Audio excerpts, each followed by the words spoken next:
உண்மையா வந்து இங்க என்ன பிரச்சனைனா, இங்க யாருமே வந்து நாய்களுக்காக வாதாடல, நாய்களுக்காக போராடல. மனிதாபிமானத்துக்காக இங்க எல்லாரும் போராடிட்டு இருக்காங்க. இங்க பிரச்சனையே வந்து இந்த மனிதாபிமானம் தான். ஆனா இங்க என்ன நடக்குது? விஜய் டிவி என்ன சொல்றது நானு? படிச்ச அறிவுள்ள எந்த மனுஷனும் பண்ற வேலையா இது?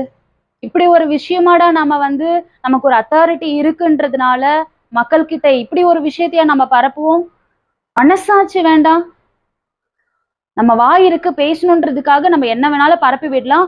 இத்தனை பேர் நம்ம ப்ரோக்ராம பாக்குறாங்கன்றதுனால நம்ம என்ன வேணாலும் பண்ணலாம். 4 பேர் கை தட்டுறான் அப்படின்றதுனால நம்ம என்ன வேணாலும் பேசலாமா? அந்த 4 பேர் எப்படிப்பட்டவன்?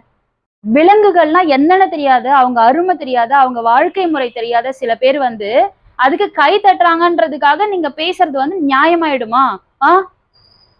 இந்த கோபிநாத் எல்லாம் வந்து ஒரு இன்டெலிஜென்ட்டான ஒரு மனுஷன் அப்படின்னு வந்து நிறைய பேர் யோசிச்சுட்டு இருந்தாங்க. அது அவரே வந்து கிழிச்சு போட்டுட்டாரு. நான் இன்டெலிஜென்ட் கிடையாது, நானும் வந்து ஒரு சாடிஸ்ட் அப்படின்னு.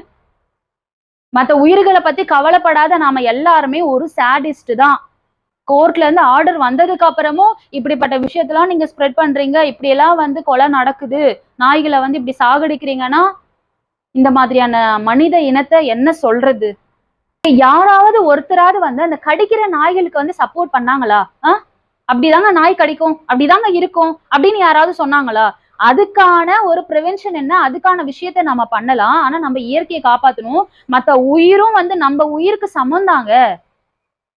மனுஷங்க உயிர் வந்து மேல, மத்த உயிரெல்லாம் ஒண்ணுமே இல்லைன்னு பேசுறதெல்லாம் என்னங்க ஒரு சேனல்? என்னங்க அந்த ஆள் ஒரு மனுஷன்?